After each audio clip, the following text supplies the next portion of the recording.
Olá, sou a Mariana Alvim, bem-vindos ao Vale a Pena, o meu podcast onde conhecemos as pessoas enquanto leitores, com o apoio da WUC, a maior livraria online portuguesa.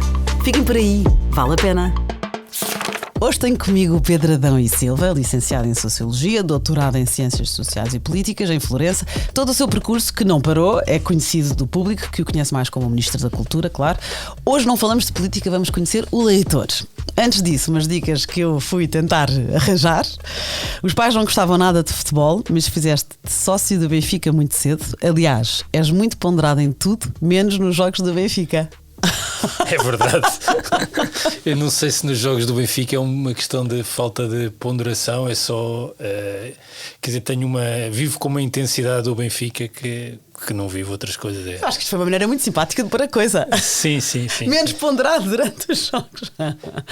Quando estudava em Florença, assistia aos jogos da Fiorentina. Gostas de surfar na Praia do Malhão. Um grande DJ em festas de amigos. Isso já me retirei. Ou os amigos fazem menos festas. Acho que é uma combinação das duas coisas. Tem muita cultura musical, adora música clássica e jazz.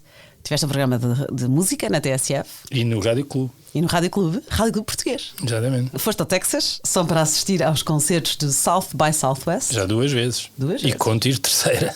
Ok, mesmo fã. Dançaste no palco num concerto dos Belle Sebastian com o vocalista, que é o Stuart Murdoch, perguntou quem queria ir ao palco a dançar a última canção e tu foste. Foi. Que giro. E também planeias fazer outra vez? Não sei. O cão é um Golden Retriever, chama-se Ziggy Stardust por causa do David Bowie. É verdade. E tem uma explicação, porque na verdade, antes de escolher se ia ter um macho ou uma fêmea, já tinha o nome. E Ziggy tinha essa vantagem de permitir as duas. Essa indefinição que o Bowie quis criar na personagem também transferir para o cão. E como é que, uma curiosidade, como é que quando um cão tem dois nomes, não é? Ziggy Stardust. É Ziggy. Mas quando estás zangado. Não faço como as mães. Ziggy Stardust, já para a mesa. Não. Também sou só Pedro, portanto nunca tive essa prática. Dos dois nomes também não tenho, mas achei graça um cão com dois nomes, não é? Escreveste numa revista de surf, outra paixão, lá está. Muitos anos. Com o ilustrador João Catarino. E escreveste um livro sobre a seleção de Portugal no México em 86. Já vamos aos livros que escreveste. Há aqui também uma curiosidade engraçada. Gostas muito do poeta Rui Belo. Muito. E há mais ou menos 20 anos falaste dele a um amigo italiano que acabou por fazer a tradução do poeta. É verdade, eu ajudei na escolha. É uma antologia que saiu em Itália na altura. Era inédito o Rui Belo, assim como publicado num único livro. E ajudei à seleção dos poemas. Mostrei ao Francesco Luti, é um tradutor para italiano de português, e na altura, na verdade, ele traduzia essencialmente poetas brasileiros e também latino-americanos, portanto também do espanhol, e mostrei-lhe o Rui Belo. Ele acabou por fazer uma tradução muito bonita, uma edição assim pequenina com umas escolhas do Rui Belo. Uau, eu espero ter uma capa azul. Exatamente. Então lá agradecimentos ao meu amigo Pedro. Pronto, acho bem. Acho que é a mesma coisa mais relevante que fiz foi colaborar nessa levar o Rui Belo para a Itália. Fantástico, é uma história muito gira. Então, quando é que consegues ler com esta vida atarefada que tens? Estou sempre a ler. Eu de facto, quando fui para o governo, pensei que alguns dos meus hábitos culturais e o meu cotidiano se ia alterar. A leitura não se alterou. Eu estou sempre a ler e, portanto, é aquilo que eu faço, é aquilo que eu gosto, é ler e ouvir música. E isso não ouço menos música agora do que eu via, e não leio, acho que não leio menos do que lia, porque tenho uma espécie de coisa quase compulsiva, uma obrigação de todos os dias à noite é o que eu faço. Uma necessidade. Eu vejo muito pouca televisão, para não dizer que praticamente não vejo, portanto o que eu faço é ler, e é mesmo uma necessidade. Sinto-me mal quando não leio, sou capaz de ir onde quer que seja sem levar livros. Antigamente sem levar discos, mas hoje os discos ficam facilitados com o Spotify, mas sim, sou incapaz de deslocar sem livro, e estou sempre a ler. E consegues ler e ouvir música ao mesmo tempo? Sim. Eu estou sempre, quer dizer, quer ler, quer trabalhar, ouvir música, a única coisa é que tem de ser música não cantada. Sei porque a voz é que me perturba na concentração. De resto, estou sempre a ouvir jazz ou música clássica ou música contemporânea, mas também. Aliás, aquela métrica das horas do Spotify tem sempre um número muito elevado. Porque quando estou a trabalhar, estou, na verdade, a ouvir música. Exato. Eu tenho isso com o telemóvel, usou não sei quantas horas por dia. E eu penso, eu nunca estou no telemóvel. Não estou, porque na rádio preciso de ver o trânsito, de ver o tempo, de ver. Mas ainda antes de aprofundarmos aqui o leitor, escreveste vários livros. Um sobre o surf, o Tanto Mar, à descoberta das melhores praias de Portugal. Escrevi 2 sobre surf. Dois? Sim, escrevi. Fiz o Tanto Mar, foi uma viagem que fiz com o João Catarino. Inicialmente para a revista, na ponto de forma dele, naquela linha ponto de forma dele, na altura inicialmente para a revista do Expresso, saiu durante 10 edições da revista do Expresso, só que depois tínhamos mais texto e mais ilustrações e publicámos um livro. Aquilo tinha 2 motes, as praias de Portugal, do Ramalho de Ortigão, ir em busca das praias como o Ramalho de Ortigão as tinha visto, e depois também alguns guias e também o livro do Orlando Ribeiro, o Portugal Mediterrâneo e Atlântico, mas também os guias de Portugal, que estão publicados, aliás, na Gulbenkian, e fomos à procura dessa arqueologia quase das praias e tínhamos um percurso em que nunca nos podíamos afastar do mar. E, portanto, dormimos sempre na Ponte de Forma, comemos sempre peixe e fomos sempre junto à costa deste caminho até Vila Real. E depois fiz outro texto que é o Sal na Terra, que é uma compilação, no essencial, dos textos que eu escrevi durante muitos anos na Surf Portugal. Sim, na revista Surf, exatamente. Que eram textos a propósito do surf. Uma parte era mesmo sobre surf, outros tinham o surf como pretexto para falar de livros, de músicas, de filmes. Era um bocado essa a lógica. Tanto Mar e o Sal na Terra. Deixem-nos sonhar. Portugal e o México, portanto, é o caso Saltilho, de Portugal e o México de 86, portanto, futebol também, surf, futebol. Pronto, e depois política, e está tudo online para quem quiser procurar e saber mais. Portanto, Cuidar do Futuro, os mitos do Estado Social Português, com a Mariana Trigo Pereira. E agora, a crise do euro, as falsas reformas, o futuro de Portugal. Políticas públicas para a reforma do Estado, com a Maria de Lourdes Rodrigues. Sim. Estou olhando para ti para ver se está tudo bem. Governar com a Troika, políticas públicas em tempo de austeridade, de Maria de Lourdes Rodrigues também.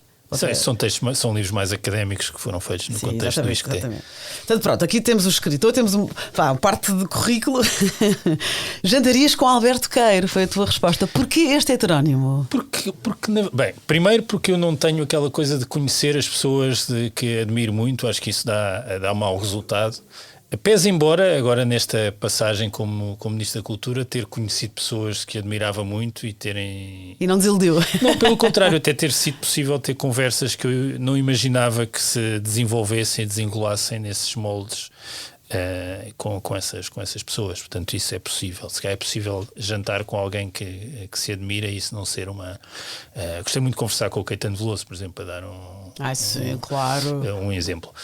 Ou seja, conversei... É possível conversar mesmo, ou com o Gilberto Gil, mas não tenho assim vontade de conhecer nenhuma das pessoas de que gosto bastante. O Alberto Queiro não existe e, portanto, tem essa vantagem. Nunca existiu. Eu, se tiver de escolher um heterónimo do Pessoa, é o Alberto Queiro, não é? E acho que, de certa forma, isso também fazia parte da própria modo como o Fernando Pessoa desenhou a heteronomia toda, não é? Aqueles outros todos que eram ele. O Alberto Queiro é uma espécie de figura cimeira e tem uma poesia das coisas como elas são, que é fantástica e até no Fernando Pessoa, que se calhar tem algum déficit de emoção na forma como escreve, uma coisa de tal forma racional, quase uma espécie de vitória absoluta da razão e do projeto intelectual que ele desenhou e concretizou. O Alberto Queiro tem essa ligação às coisas primeiras que é fantástica. É o mais simples dos quatro, enfim, dos cento e tal. O mais simples, sim, é uma forma interessante de pôr a coisa, porque sendo o mais simples é também o mais revelador, não é? Sim, mais profundo nos seus desabafos. De ligação uma espécie de bucolismo e ligação às coisas primeiras, não é? E eu acho que essa é talvez, não sei se é a porta de entrada, mas é o início do universo do Pessoa. Sim, diz que é o mestre dos heterónimos, sim. tendo como discípulos Ricardo Reis e o Álvaro de Campos. Era isso que era. Não estava-me a faltar essa. Isso é de uma carta, julgo ao Gaspar Simões. Mas é isso. Autor do Guardador de Rebanhos, do Pastor Amoroso. Pronto, mas é giro que eu fiquei curiosa, porque realmente eu próprio já não me lembrava bem das diferenças entre os heterónimos. Eu nunca guardei rebanhos, não é? É assim que se inicia. Eu nunca guardei rebanhos, mas é como se os tivesse guardado. Pois ele diz que passou a sua vida no campo, ficou órfão de pai e mãe muito cedo, passando a viver com uma tia-avó. Valoriza a simplicidade, demonstra o seu gosto pela natureza. Para ele, mais importante do que pensar é sentir, delegando todo o conhecimento à experiência sensorial. Exatamente. Mas depois é engraçado porque escolhes o Alberto Queiro com quem jantarias, mas o primeiro livro que nos traz aqui para esta escolha de livros favoritos é do Bernardo Soares, que na verdade é o semi-heterónimo porque é o mais parecido com o Fernando Pessoa. Aliás, primeiro foi Vicente Guedes, não é? Foi Vicente Sim. Guedes, Bernardo Soares e na verdade é o Fernando Pessoa ele próprio. Eu, nos livros que me pediste para escolher, quatro livros, pensei num critério que era momentos da minha vida, quer dizer, a forma como eu me fui tornando leitor. E o Bernardo Soares... O Livro do Desassossego. É um livro que não existia, não é? Eu comecei a ler o Livro do Desassossego naquela edição, assim com uma capa meio laranja, que julgo que foi a primeira que surgiu ali no princípio dos anos 80, porque o meu pai tinha, e ainda com aquela grafia do tempo do Pessoa. Entretanto já há mais versões, eu tenho já mais versões do Livro do Desassossego. E o Livro do Desassossego acho que é a coisa mais extraordinária do Fernando Pessoa e mais universal. E isso talvez também seja reconhecido internacionalmente. Mas tem a vantagem de... Aquilo foi...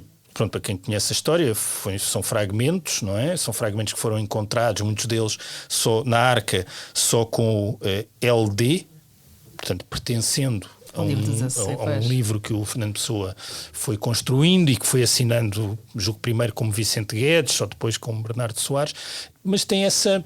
Eu não quero utilizar assim gratuitamente a expressão Bíblia, mas tem essa lógica de um livro ao qual se pode regressar e ir lendo. Ou seja, eu nunca paro de ler e nunca me paro de me surpreender com essa capacidade de expressão do eu, não é? E de um eu moderno. E isso é talvez o Pessoa mais extraordinário, e é ele próprio. Faz a sua honestidade aqui. Isto foi publicado em 82, quase meio século depois da morte de Fernando Pessoa, e é considerada uma obra-prima, pouco convencional, e refere-se à angústia existencial do narrador, mas também à sua recusa em ficar quieto e ficar parado. Um parado que não é um parado físico, não é? Aquela coisa das Índias interiores, não é? Ou seja, também eu acho extraordinário esse lado da revelação e do conhecimento só intelectual. O Fernando Pessoa não viajou, pura e simplesmente, depois de regressar da África do Sul, nunca saiu de Portugal. Foi planeando uma viagem à Inglaterra que nunca se concretizou. Acho que ele talvez nunca tenha tido grandes dúvidas de que seria reconhecido como um escritor universal. Tudo aquilo que ele fez tem tem esse lado de planeamento e de desígnio, como se estando à espera que um dia alguém terminasse aquilo que ele acabou por não concretizar em vida. E o Livro do Desassossego é esse desassossego intelectual do eu, da modernidade, quer dizer, é um livro absolutamente moderno e de uma inquietude, e a possibilidade dessa inquietude decorrer no espaço muito confinado de um escritório na Baixa Lisboeta, que era a vida do Fernando Pessoa e era a vida por ele do Bernardo Soares. Acho que é uma coisa única e que merece ser descoberto, e no sentido de ser redescoberto também ao longo de cada vida de cada um e da forma como vamos regressando. E eu regresso muito ao Livro do Desassossego, e foi muito importante para mim, e eu escolhi os livros com esse critério da importância que tiveram em cada momento da minha vida e como me formaram como leitor. O Fernando Pessoa a descoberta do Fernando Pessoa foi mesmo uma revelação para mim. Não sei se hoje, se eu não conhecesse o Fernando Pessoa e hoje fosse ler, se calhar já não produzia o mesmo impacto. Mas quando eu comecei a ler, sei, com 16, e quando o Livro do Desassossego talvez aos 18, por aí, teve um efeito de revelação e de descoberta. Aquilo que eu sou foi marcado por a forma como li e descobri o Fernando Pessoa, e fui lendo e foi-me acompanhando, mesmo na sua frieza, que eu acho que é talvez o aspecto menos forte do Fernando Pessoa, uma espécie de frieza sempre permanente, ao mesmo tempo que ele se revela totalmente e se expõe totalmente naquilo que escreve. Aquilo que escreve é aquilo que ele é. Há uma certa frieza, sendo ele até um homem muito afetivo e muito relacionado com os amigos e com a família, coisa que é possível de se perceber nas biografias que têm sido feitas. Sim, é uma honestidade desapegada.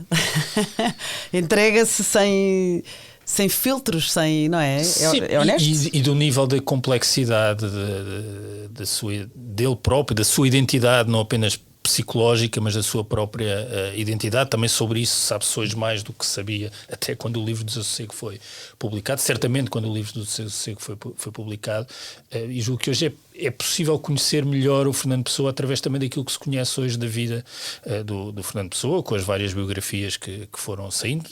Mais recentemente a biografia colossal do Richard Zenit, que é de facto notável. Boa, fica também, olha, vou aqui também escrever para depois pôr nas descrições como referência para pôr. Sabes que é engraçado aqui, pronto, o Fernando Pessoa ficou órfão de pai e aos 5 anos foi viver para a África do Sul com a mãe e com o segundo marido, que era um militar que foi nomeado cônsul na África do Sul. Depois aos 17 anos regressa de forma definitiva a Portugal, onde viveu, lá está, até ao fim da sua vida, e ele em Portugal iniciou o curso de letras, além de fundar uma editora. Não terminou o curso superior e a editora foi à falência. E ficou com problemas financeiros a vida toda, e teve problemas financeiros a vida toda por causa disso. Pois, exatamente. E uma coisa curiosa que eu não sabia. E era um ótimo aluno no liceu. Pois ele tinha em Inglaterra, na África do Sul. Na África do Sul. Sabes que o primeiro heterónimo, na verdade, criado por Fernando Pessoa, foi o Chevalier de Pá, que ainda na infância ele tinha 6 anos, quando escrevia cartas entre ele e o seu heterónimo. Ele criou um universo todo muito miúdo na África do Sul. Já fazia isso com um dos tio-avô, que na verdade estimulou muito e que era uma pessoa com ligações intelectuais aqui em Lisboa. Portanto, ele antes de ir para a África do Sul já tinha essa prática de criar outras pessoas e de promover a interação com outras pessoas e as cartas que ele escrevia para pessoas que não existiam, muito jovens. Os amigos imaginários, mas treinando a literatura. Mas levado a um nível e a extremos que... Não há outro caso, não é? Não há ninguém que tenha levado a heteronomia tão a sério como ele. Essa ideia de... Há um livro que eu gosto muito, como isto é um programa para falar de livros, que são uma biografia do Rubaná, que é O Outro Que Era Eu. E eu acho que essa expressão do outro que era eu, que nos caracteriza a todos, mas quer dizer, na literatura talvez ninguém tenha explorado tanto esse canto de mim mesmo, não é? Como pessoa. E isso é extraordinário, porque é a inauguração da modernidade. Isso estava a acontecer um pouco por todo o lado e por todo o mundo. Quer dizer, o Walt Whitman dizia I sing myself and I celebrate myself, não é? Essa ideia de conter multitudes. E o Pessoa, aqui fechado em Lisboa, com uns quantos amigos, que era com quem ele interagia intelectualmente, estava a percorrer o mesmo caminho. Faz. Um estudo recente brasileiro diz que aponta para a existência de 127 pseudónimos, heterónimos, semi-heterónimos, personagens fictícios e poetas. Sim. 127. Portanto, também há ali um bocado de loucura. Não, um bocado. Eu acho que é mesmo isso também, não é? É mesmo isso. Mas há uma consciência também dessa loucura, que talvez seja aquilo que separa, que eu julgo que é também um exercício de consciência da multitude dos eus, não é? Sim, sem dúvida. Fernando Pessoa, o livro do Desassossego, aliás, com o Bernardo Soares. Agora, Coração, é do mundo da Amici. Como é que se diz Amici? Não, Amici. Porquê que eu escolhi esse livro? Aqui há uns 2 meses ou 3, numa conferência sobre livros, um jornalista perguntou-me qual era o livro que me tinha sido decisivo para fazer de mim um leitor. Eu nunca tinha pensado nisso. O que é que fez transformar a minha relação primeiro com os livros? A entrar, assim, a mexer. Não sei se é entrar. É o primeiro livro que disse eu quero continuar a ler e é isto que me interessa fazer. E eu respondi espontaneamente, não sei se veio à cabeça, o Coração. E se calhar foi mesmo. É assim, eu tenho uma memória de ler o Coração, não sei que idade é que eu tinha, mas andava na 2ª, 3ª classe, não mais do que isso. E era um livro daqueles livros que se falava em casa, porque eram os livros que os avós tinham lido, os tios tinham lido, aquelas coisas que... transmissão da leitura. E de facto aquilo causou um impacto emocional do qual não se regressa. É um livro que acho que tem imensos problemas. É um livro que foi cancelado aí em vários lados, porque é um livro de assim, uma espécie de exaltação nacionalista, tem a ver com a formação de Itália. Aquilo basicamente são os meses do ano. Uma história em cada mês. Uma história em cada mês, não é? E vistos pelo olhar da criança rica que está na escola, onde estão os meninos de todas as classes sociais, e são uma espécie de lições morais sobre os mais diversos assuntos, sempre com grande exaltação de valores que hoje em dia são vistos de forma crítica. Mas, de facto, há um dos episódios, um dos meses, que é muito conhecido para as pessoas da minha geração, porque é o Marco, os desenhos animados, não é? São com base, é um dos episódios do Coração, e mostra bem o horror do coração, que é a criança que vai à procura da mãe, e sempre quando vislumbra a mãe assim ao fundo, ela foge. Portanto, o coração é tudo isso, é só coisas que dolorosas, coisas que nós protegemos as crianças de verem ou de sentirem. E a verdade é que eu gostei desse livro e aquilo provocou-me emoções fortes, e a literatura tem essa capacidade de nos colocar em situações que não são as nossas, em mostrar-nos essas outras possibilidades e também transmitir, se calhar nessa altura, lá está o ciclo de vida, isso era muito miúdo, uma ideia de virtude, não é? Que hoje em dia estamos sempre a tentar que não exista, não é? Porque cada um tem de escolher aquilo que é bom para si, e não sei, acho que toda a gente se tornou assim uns grandes liberais que acham que não há uma ideia de bem comum, que cada um, o bem é cada um que define. Eu, como não penso nisso, acho que o Coração foi muito formativo. Eu não sei se recomendaria a leitura do Coração hoje em dia, mas chegou a ser obrigatório, não, aconselhado nas escolas em Itália. Pois, imagino que sim. Mas não sei em Itália qual é a relação com o Coração hoje em dia. Pois, não sei, aos dias de hoje. Não pensei nisso. Eu vivi em Itália vários anos e há ruas em todas as cidades com o nome do Edmundo D'Amici, mas não sei qual é a presença do livro hoje. Pois, na altura foi adotado como um livro de leitura em quase todas as escolas. Sim, porque a exaltação é a construção de Itália enquanto país. Sim, exatamente. Isto foi já publicado no final do século XIX em Turim. Foi e rapidamente tornou-se um enorme sucesso de leitura. O Coração, de Edmundo D'Amici. Amici. Não, Amici. Amici. Se fosse com H é que era Amici. Ok, o italiano não domino. Vamos para mais um livro, Reviver o Passado em Brideshead, do Evelyn Waugh. Como é que se diz Waugh? Evelyn Waugh. Evelyn Waugh. Não sei o ver. É difícil. É travadíssimo. O Zé Diogo Quintela esteve neste podcast e trouxe-me outro livro deste autor, que é o Scoop. Uhum. Do Evelyn, e Evelyn parece o nome de mulher. Parece o nome de mulher. É o Arthur Evelyn St. John Waugh, mas já a família tratava por Evelyn, não foi só como autor, não foi uma escolha criativa. Sim, não se faz essa maldade a ninguém. Mas, Este livro, então, é o mais nostálgico e refletido do autor, recorda a Idade de Ouro antes da Segunda Guerra Mundial. O livro tem uma parte ainda durante a Primeira Guerra Mundial.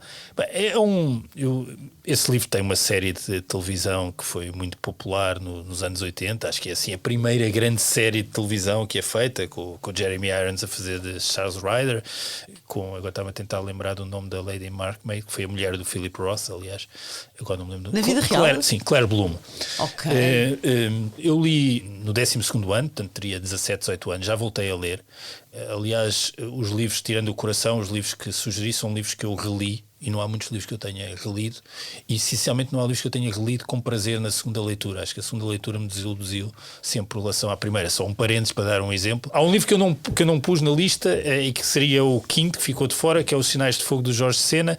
Reli e gostei, e reli num espaço de tempo curto e gostei muito da releitura. Mas, por exemplo, eu reli este ano A Cidade e as Serras, que era um livro que eu tinha guardado uma ótima memória quando li pela primeira vez no secundário ainda. Até talvez fosse dos livros do Essa que gostava mais, e agora quando reli depois de ir a Tormes, não achei o livro que eu tinha lido. Portanto, essa ideia da leitura não é boa. Mas o Reviver o Passado em Brideshead, portanto, teve a série.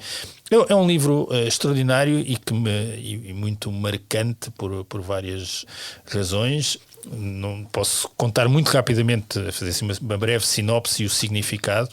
É sobre a relação entre dois homens, o Charles Ryder e o Sebastian Flyte. que têm origens sociais distintas, mas com a distância que existia em Oxford, que era bastante curta, não é?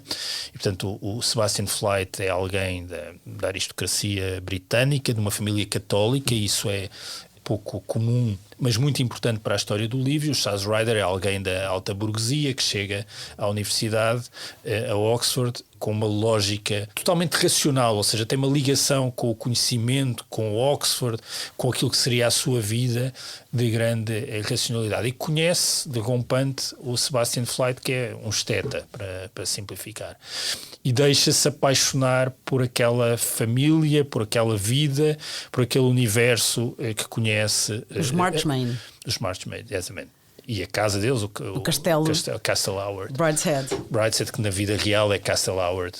Existe essa casa onde foi filmada a série. Agora estou a misturar a série com o livro. Mas olha, a série foi grande responsável, como é natural, porque provavelmente se este livro já postumamente já voltou a livro é de uma.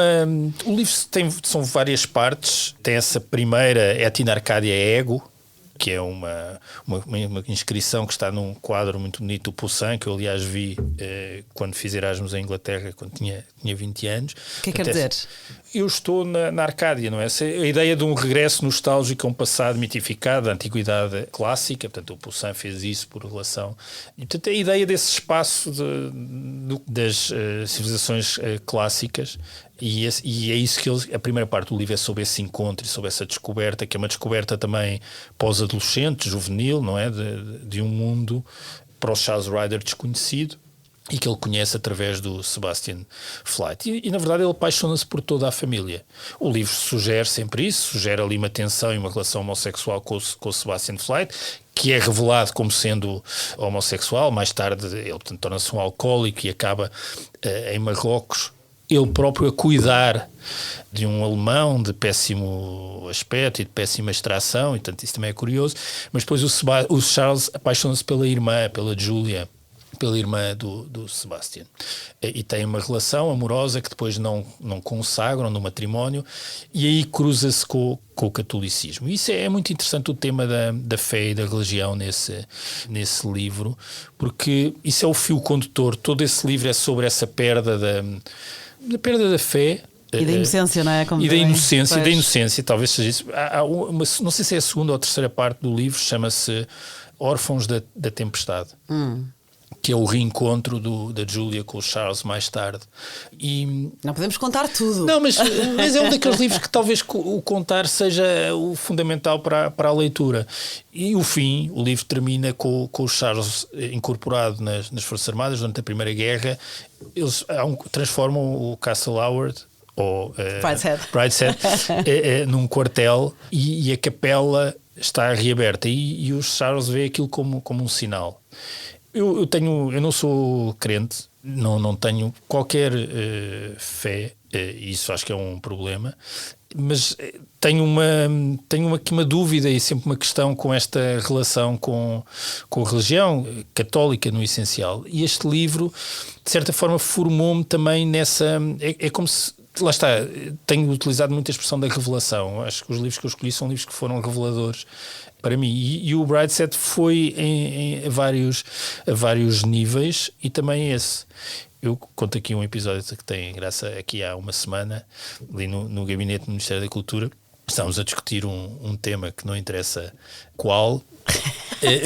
Mas também não vou perguntar. Não, porque é um tema que tem a ver com aquelas matérias de costumes, como se costuma dizer, e eu expressei uma posição de grande ceticismo em relação a isso, explicando porquê. E uma pessoa que trabalha comigo, que aliás é também minha amiga, eu conheço desde os tempos da faculdade, virou-se para mim e disse: tu és um católico sem fé.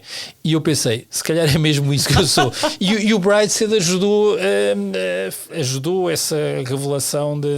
É um bocado chamar dar o nome às coisas, não é? Sim. Isto é o que eu estou a sentir e há um... Mas o autor passou por isso, não? O Sim, autor teve isso uma é grande muito crise. exatamente. Sim, eu não tive crise porque pura e simplesmente nunca tive fé nenhuma e acho que já não vou ter. Não vejo que isso seja possível, não tenho, mas tenho uma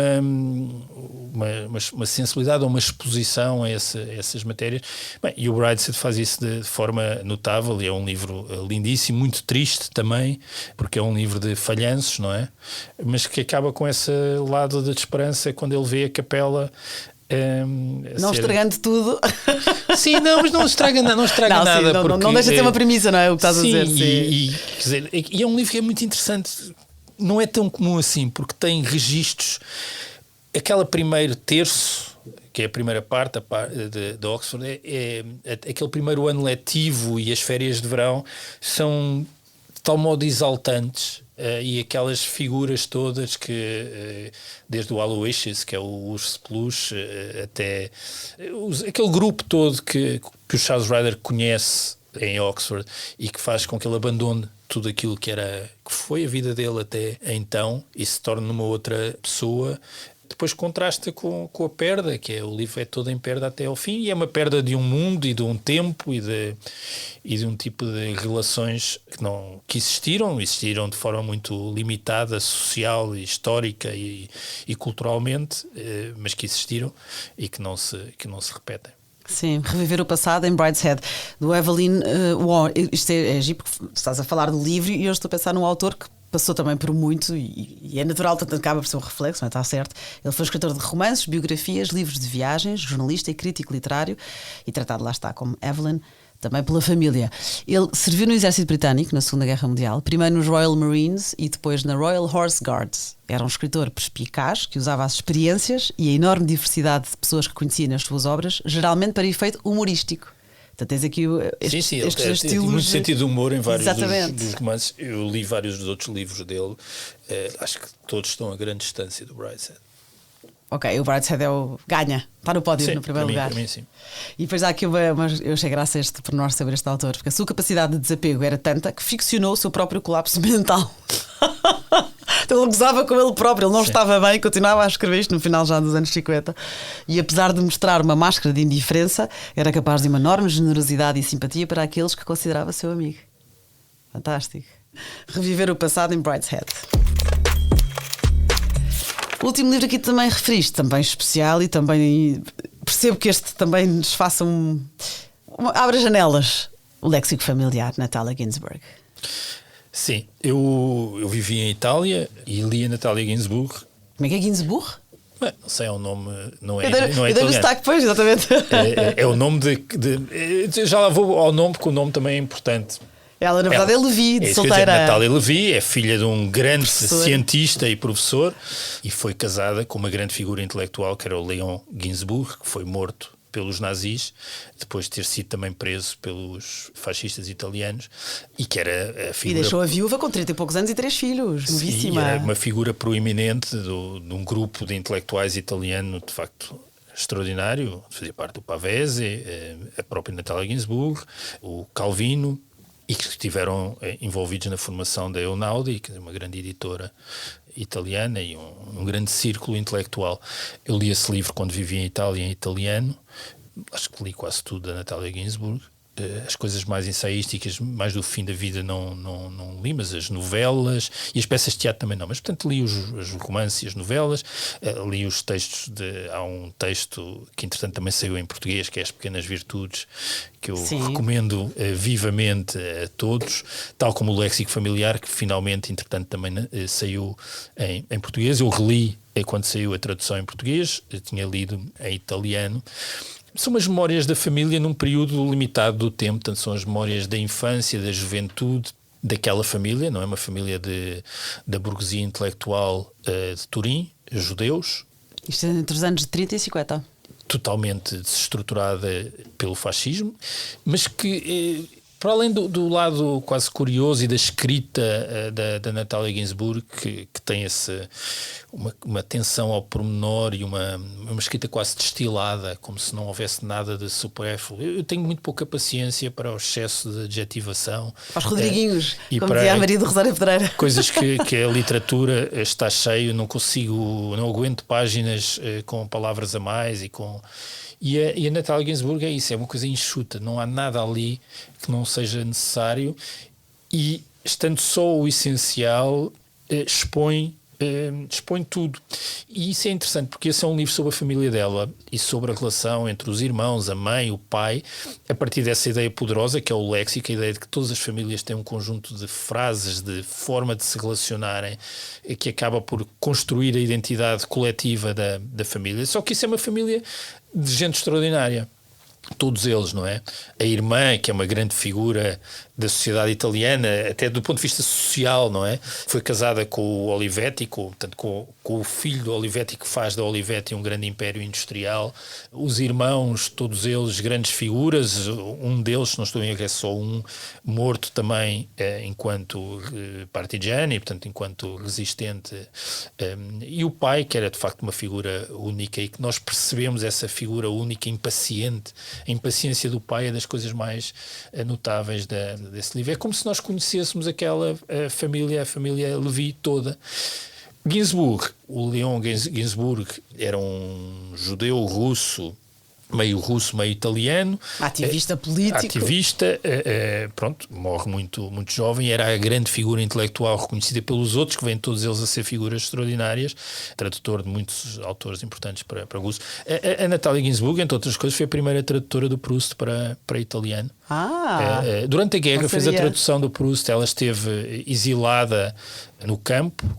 As Pequenas Virtudes, parte dos textos são sobre a experiência dela enquanto mãe, ainda com o marido preso, a tomar conta dos filhos, e o que significava para aquelas pessoas que tinham uma vida privilegiada, a experiência de repente, a perseguição, mas também as vidas totalmente alteradas.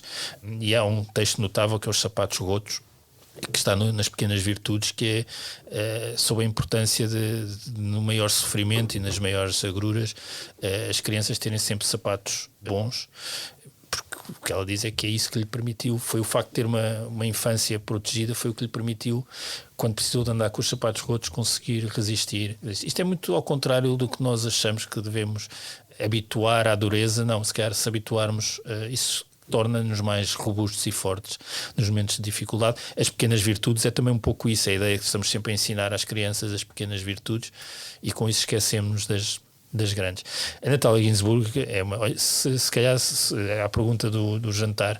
Jantarias com ela. Eu acho uma figura fascinante, com uma vida de sofrimento. Isso é também interessante, não é? Porque vindo de um meio muito privilegiado, acabou por ter uma vida com o primeiro marido morto. Exatamente.